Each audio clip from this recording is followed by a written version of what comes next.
like that. Like I have bad days, I have bad moods, I have off days, I have days when I'm not feeling that way, right? And so that's something that people get wrong about me sometimes in that perception, because but I'm dedicated to this work. I'm obsessed with it. I'm obsessed with being better, but that doesn't remove me from having flaws and weaknesses. Being able to sleep at night, being able to go talk to my mom and knowing that the people that know me, every fiber of my being, my intention, knows my heart through and through, that they see the same person. They're able to connect with the same energy and the same vibe and the same spirit. My energy has never changed. You know, I think being authentic to that frequency is super important to me. No matter where I go, no matter how I evolve, and have to mature and grow up, I want my energy to always feel the same. That's why when you meet certain people and it's been years that go by and you pick right back up where you left off, it feels like no time is lost. That energy is it's always the same. And I love when people I haven't seen in a long time or come at me like, man, whoa, it feels, you know, it's the same. And that just lets me know that I'm not losing myself, and I'm not losing track of, you know, who I am and where I come from. And I am always going to be an agent of change, Trojan horse or not. You know what I'm saying? And yeah, you know, just and continue to lead by example. Don't disrespect yourself trying to earn the respect of others. I say that for a reason, because there's a story behind me saying that in the intent of this video.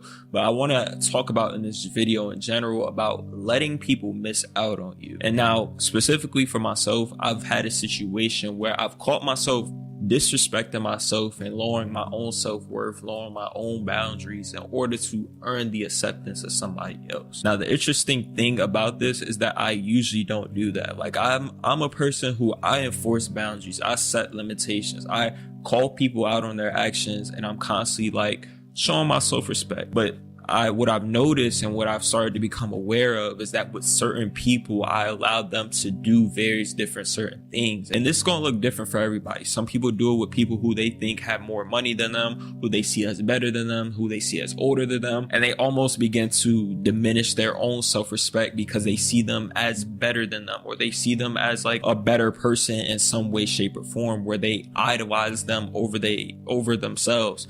And so what I've started realizing recently within my life is how I was allowing certain people to get away with certain things, and I wasn't calling them out on it like I usually would. And so this ties back into letting people miss out on you, because sometimes that's exactly what you have to do. Like, it's never worth trying to force people into your life or trying to earn the acceptance of certain people if it's gonna cost you the respect you have for yourself. If it means that you have to allow them to cross certain boundaries, if it means you have to put on a facade or put on this character every time you're around them in order for them to like you, if it means like they aren't gonna accept the true authentic version of yourself, like sometimes it's just not worth having certain people in your circle if it means that you have to break down your normal barrier. Because I've done it with like multiple people. I'm just now kind of becoming more aware of it, to where it's like now I can start changing certain habits, certain limitations, certain boundaries with certain people, bringing things to light and being okay with however they retaliate to it. You know, some people may not even want to be in my life because they aren't willing to accept that new version of me.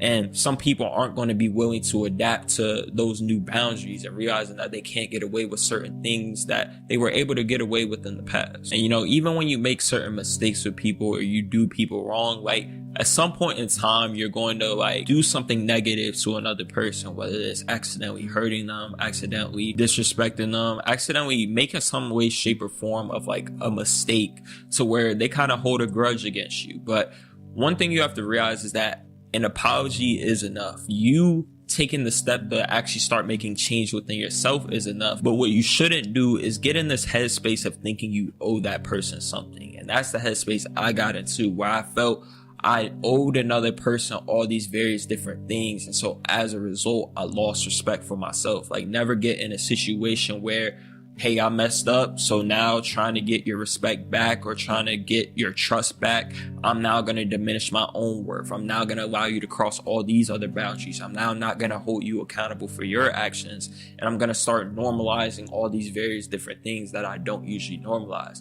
And so sometimes you have to realize, like, when you do certain things with certain people and certain relationships, hey, if it's negative and you have to change yourself and you can own up to your own actions, you can start making changes. You can ask for forgiveness. You can say that apology and just own up to your BS. But don't allow that to diminish the respect you should still have for yourself. And don't let that make you put this person on a pedestal in order to make it seem like you're trying to get back up to them or earn them again or get them to accept you all over again or something like that. You're going to lose sleep. You'll doubt whether it'll work. You'll stress to make ends meet. You won't finish your to-do list. You'll wonder whether you made the right call and have no way to know for years. This is what hard feels like, and that's okay. Everything worth doing is hard, and the more worth doing it is, the harder it is. The greater the payoff, the greater the hardship. If it's hard, good. It means no one else will do it. More for you. Start with action and make small promises to yourself that you don't break. If you had a friend and every single time that you and your friend decided that you were going to go out for dinner, that friend either showed up 2 hours late or didn't show up at all, you would stop trusting that person. That is the relationship that you have with yourself. You need to be able to trust your own word.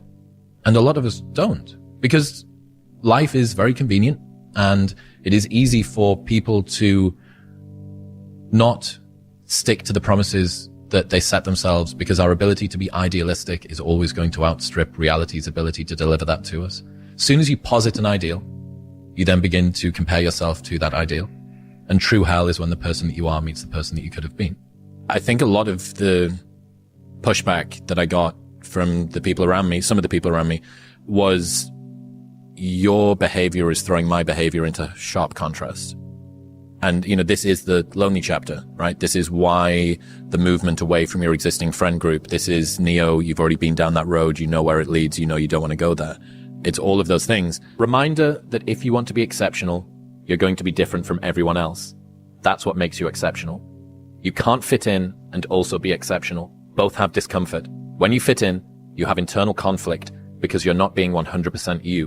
When you're exceptional, you have external conflict because everyone sees you as different. Pick one.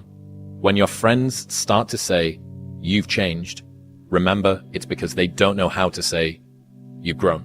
But because, at least for me, I always have such inherent uncertainty of my own opinions and such a sense that everybody else is balanced and actually knows what they're doing, that I give undue weight to the criticisms of others. Oh, maybe they are right. Maybe it is stupid for me to stop drinking. Maybe this does make me boring.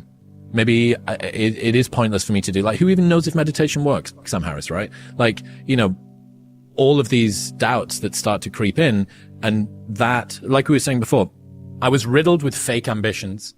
My ambitions were fake. They weren't ambition. They were insecurity.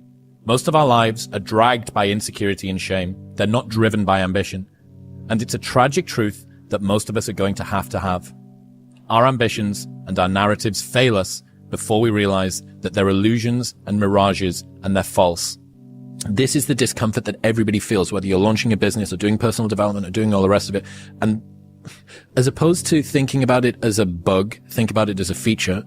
And as opposed to thinking about it as something that's a personal curse that's difficult, think about it as the selection criteria that everybody has to get over. That's the reason why so few people are equanimous and actually have peace in their mind. Because meditation is hard and everyone thinks, am I doing it right? This kind of sucks and I'm twitchy and I'm tired today. Why are so few people in shape? Because going to the gym and sticking to the gym is difficult. Maybe it's a tiny bit easier for some people that like it than others, but for most people, most of the time, it's really, really hard. Thinking about the challenges that you need to face is just a selection criteria. The cost of doing business, right? This is just the cost of doing business, and I need to pay it. If they don't have what you want, don't listen to what they say. There's no greater waste of time than justifying your actions to people who have a life you don't want. You need to do something that is worthy of being prideful about, right? What would have had to have happened in a week for you to look back on that week with pride? Okay, maybe stop breaking promises to yourself. When you say, I'm going to wake up tomorrow at 7 a.m., and when the option comes to hit the snooze button, don't do it. There's one win that you've got for the day. That's action, right? There's a list of things that are not doing the thing. So here is a list of things that are not doing the thing.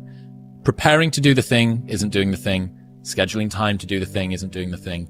Making a to-do list for the thing isn't doing the thing.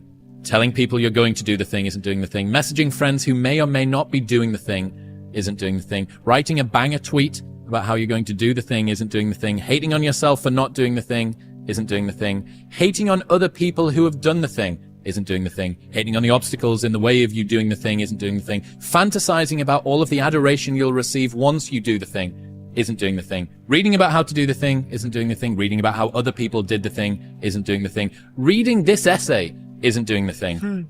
The only thing that is doing the thing is doing the thing. Exactly. We know exactly what to do. And what is that? That's obvious, right? Obviously. Of course, right? You wake up in the morning, you eat good, you eat clean, you eat under calorie, whatever. You eat a lot of protein, you go to the gym daily, you sleep well. We all know, drink a lot of water. We all know what that is. We all know it. What I'm trying to say with this is, most of the time we know exactly what to do, literally piece by piece. But the hardest part is actually doing it. That's what the hardest part is for me. And I know that's the hardest part for a lot of people too. I don't think you're coming here talking to me about how I have a problem locking in. No, I don't think you have a problem. I don't think you have a problem with the plan itself and what to do and what your goal is. I think you have a problem to actually do the action of it. Because I know I do. So if I do, I know y'all do. You know what I mean? Now, have I gotten better at it? Yes, of course, as you go through. But listen, trust me, that's hard. That's probably the hardest thing. Because all of a sudden, you set those goals, you go, you know what? 7 a.m., wake up every day. And yo, I don't know. Are y'all like me on this? Let me know. I'm such a perfectionist, bro. It's insane. That's why sometimes I'm like this. And it's very bad, but it's also very good. Say I put down, okay, let's just say for YouTube, right? Not for YouTube. Let's just say for getting in shape. Right now, for example, I put down, and I'm such a perfectionist, I put down, dead ass, you think I'm trolling, I put down on my paper, 7 a.m. on the dot, wake up. 7:30, down in the kitchen, eat a breakfast, eat oatmeal, this, that, and the other. 8 a.m., be out the door. 8:30 till 10, come back home, stream at like, you see what I'm saying? I'm like that. It's stupid. It's almost like crazy. It's almost too much. And no one is saying you gotta do this. Cause I do this and I put it down, and guess what? Say I wake up at 7 and I'm dead tired. I'm like, I'll just snooze for 7:30. I snooze to 8. I snooze to 8:30. All of a sudden I woke up at 9. All of a sudden I didn't eat breakfast until 9:30. All of a sudden I didn't go to the gym until 11. Now I'm streaming late. So then I come back home at night and I sit there and I'm watching my phone, and my whole day is just thrown off. Just straight up thrown off. Cause now, let me know if y'all like me. Now you feel like you gotta restart your routine. Like, you see what I'm saying? Now you feel like you gotta restart. So now it's like, you know what? This day's done for. Let's do next day instead. Let's start over again. Let's do next day. It's all good. And then you snooze to 8:30, and you snooze to 9, and then it's like, bro. What? And I know y'all can relate. Bro. You know?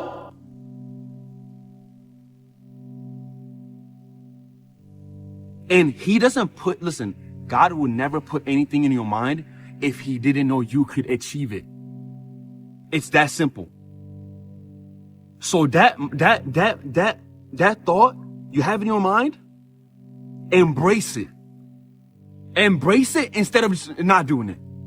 That thing you have right there in your mind, go at it.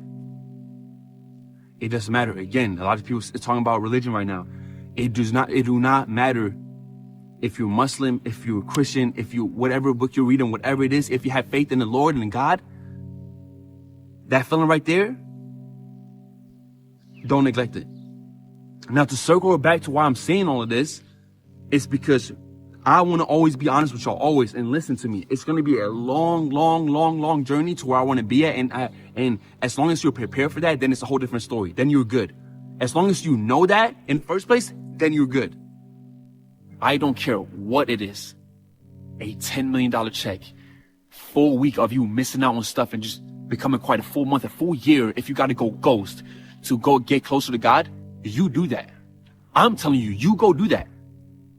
Because it's very easy to sit here and think, damn it, should I just take a month away from my family, not family and friends, but like take a month away from maybe partying. If you need to go do that to come back fully healthy, fully back into routine, fully in tune with God again, fully like on a path, because you've been like this. If you need to go and just sit down and just become straight with God for whatever, however long that is, to go from this to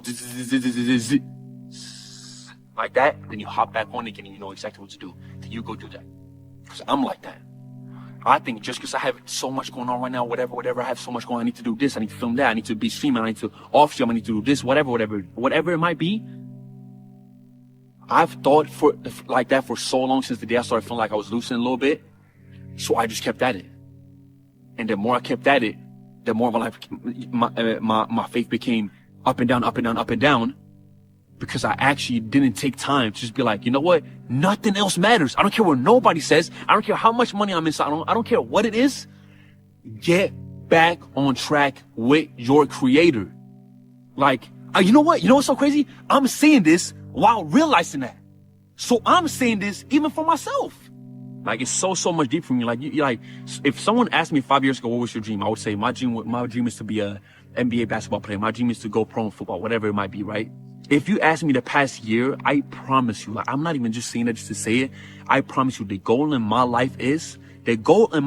my number one goal in life is to become the best servant for God I can be. So when I stand there when I stand there in front of him and he looks at me, my goal in my brain is for him to look down at me and say, I'm being so serious. For him to look down at me and go, good job. Good job. Proud of you. What I was saying was, that's fine. Like you go through periods of life where things just happen. And that's still a blessing, because at the end of the day, when you go through those things, you learn, you move on, you get better, and that's it. You get what I'm saying? Like, that's just what it is. Now, if that's 2 months, 5 months, a year, 2 years, 5 years, that's up to how you handle it. You get what I'm saying? That's just what it is, bro. Like, I think I've come to terms with that, bro. I'm coming to peace with that. Like, that's okay, if that makes sense. That's okay, bro. That's exactly what life is supposed to be. Because if you really think about it, if you never have any downs, if you never have any trouble, problems, whatever you might feel, then the high moments will never even be there in the first place. Sounds super corny. Like, it sounds super, super corny, but without rain, there's no sun. Like, it sounds so corny, but it's like, if you had sun every day for 365 days, you would not appreciate it at all.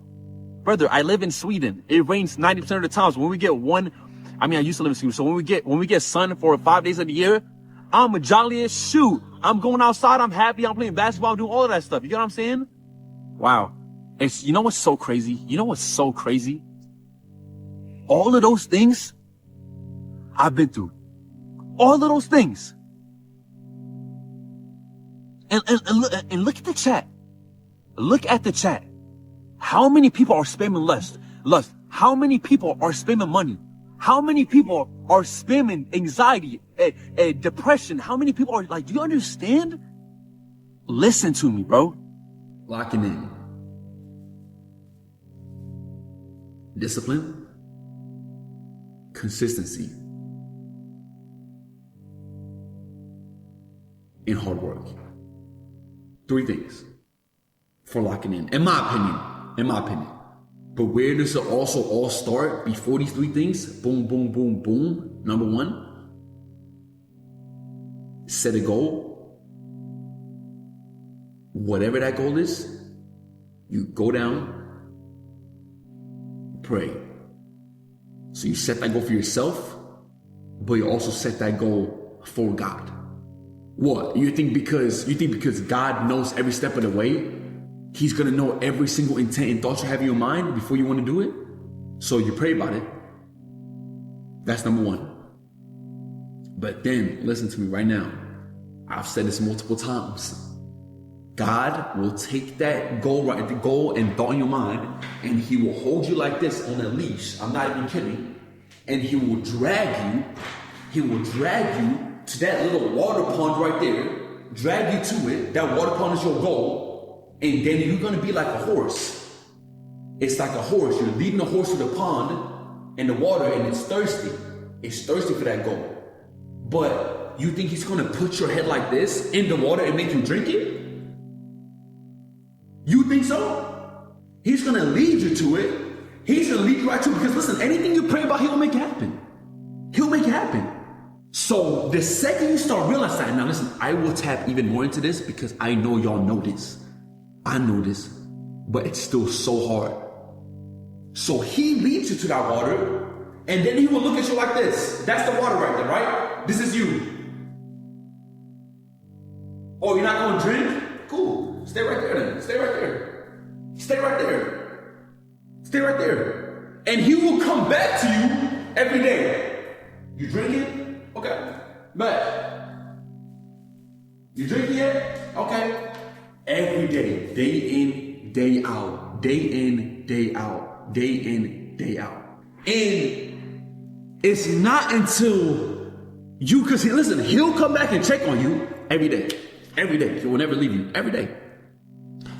And he'll come back to check on you every day. And the second you start drinking that, it's going to be, oh, wow, you did it. God do not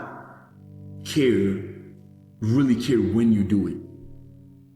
Because that's not his problem, like at the end of the day. You know what I'm saying? Like, you wanted that. You wanted that. And whatever you want, he's going to provide it as long as you have faith in all of this stuff, right? You know what I'm saying? So it's like the second we start realizing as humans that, okay, we can leave it to God, but he can't do the work. My favorite in the whole Bible, literally the whole Bible, because this is my biggest problem, and been my biggest problem, and still is my biggest problem until this day. That's why I've read so much about it in the Bible, so much. Faith without work is dead, finished, non-existent, gone, forever, nothing. Like, really listen to it. Faith, you pray, you think about it, you believe it, you pray to God about it, you talk about it every day, you pray like every single day, bro. Every single day, bro. I'm so patient about this because this is me, bro. This is me most of the time. But faith will not get you to actually working hard, because work with faith will get you to that goal. Faith, work. Them two separated, nothing will go. Nothing will happen. Nothing. Faith, believing in the goal, believing in God, that God will provide that goal for you and everything you need towards that goal along the way. Working hard, your work ethic, you're waking up in the morning, you're going to the gym, you're pushing forward, you're striving to be better, everything. Them two together, there you go, your dream is laid out. You need a good attitude in order to stay consistent. You need a good attitude. And I don't mean good as in positive. I mean good as in aggressive. You need a very assertive attitude about how you see your decisions and your actions. For example, if I was outside and a dude came up to me and like bumped my shoulder, depending on my attitude is how I'm gonna judge what I, like, let's say dude bumped my shoulder and I just keep walking. Depending on my attitude is gonna choose my next decision, right? If my attitude is, hey man, what's your problem, dude? Whatever, I don't want to like, whatever. It's not that, like, if my attitude is, it's not that big of a deal, then that's my attitude. My attitude is very nonchalant, it's laid back, it's just go with the, like, my attitude might be, it's not that big of a deal, right? That's my attitude. Or my attitude is, you a bitch ass nigga, let him do that. Now my attitude is very, like, in general, whether it's a good attitude, a positive attitude, a negative attitude, your attitude is very assertive on your actions, bro. So when you talk about being consistent, the reason I'm consistent, because my attitude is very assertive. Like, my attitude would tell me, what the fuck are you doing? Get your ass up. Or my attitude would tell me, oh, don't let that slide. Like, don't just quit knowing you could do another rep. Or you could do 5 more reps. Why would you quit the set early? Or my attitude would tell me, you know you got more in you, so step it the fuck up. Develop your own compass and trust it. Take risks, dare to fail. Remember, the first person through the wall always gets hurt. You're going to fall down, but the world doesn't care how many times you fall down, as long as it's one fewer than the number of times you get back up. Well, no buzzword gets more attention or is more widely desired than the word success. People are spending hours, months, years in the search for success. The reality is, not all achieve it. Or at least, not all persist long enough to achieve it. Because of one fundamental element of success: failure. All of you have raised your hands. All of you have failed before. I have failed many times before. And that is a fundamental part of success. The question then is, which one is greater? My desire to succeed or my fear to fail? I wish to discuss 3 principles today that, if applied, will impact our lives now and forever. Number 1, don't quit too early. Most obstacles we face are here to test our character, not to stop us. A common excuse that I think all of you will be able to relate to, that we often use is when something goes wrong, is, well, it didn't work out, thus it's just not meant to be. Right? And we usually stop right there. But that's not how life works most of the time. I remember learning a lesson from a professor in California. He said, get in line and stay in line. Don't quit too early. Number 2, there's no such thing as failure. If you learned a lesson and gave your best, you succeeded. Have you thought of that before? Because we usually measure failure or success by the outcome, not by the effort. But if you've given your best, you succeeded. Robert Kiyosaki put it well when he said, sometimes we win, sometimes we learn. Nothing worked.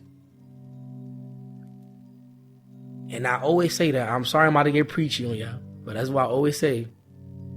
No matter how many times you stray away from God, God will never stray away from you. I keep my Bible open at all times. I'm not gonna lie, y'all. I'm so blessed to be here, be in Dubai with my people and stuff like that, y'all. Really, really am blessed to be here, man. I'm really this is my last 3 days ever here, so I'm just gonna live it up. I just want y'all to really appreciate life for what it is. Make sure you travel with your friends. You believe in God. You keep God first. You can do whatever you want in this world. I promise you. Don't let anybody affect you and what you think, and do that weird shit you want to do, because the people telling you can't do that, they're going to be the first people that tell you that, because they can't do it themselves. It's a mental thing. They are projecting their insecurities onto you. So do what the fuck you want to do. Be young as hell. Take your time and make sure you don't need to see progress in the first month or 2 months or first year. Make sure you be able to do it no matter what. You're going to see progress every single day, and you can do that, bro. Don't let nobody else tell you different. If I do it, you can do it too. It don't matter how many times you fumble in terms of like feeling that something. You know what I'm saying? I say that because I'm always up some when it comes to the gym. But check this out. You always see me back in it though. Feel me? Like it don't matter how many times you might fall. As long as you get up, you good money. I ain't gonna lie, chat. Just don't stay down. Just make sure you keep getting up. Real. You know, sometimes you have like these big goals, not something that give you like education or money, like these big goals that you think are gonna make you happy. Like, oh, once this happens, I'll be happy. Once that happens, I'll be happy. Once that, I'll be happy. That is really unhealthy. To think that you're gonna be happy once you get there. I realized that these happiness milestones actually don't work. They just don't.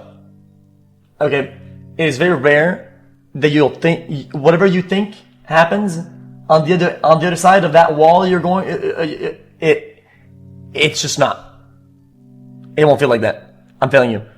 So suddenly I realized that you have to be happy now.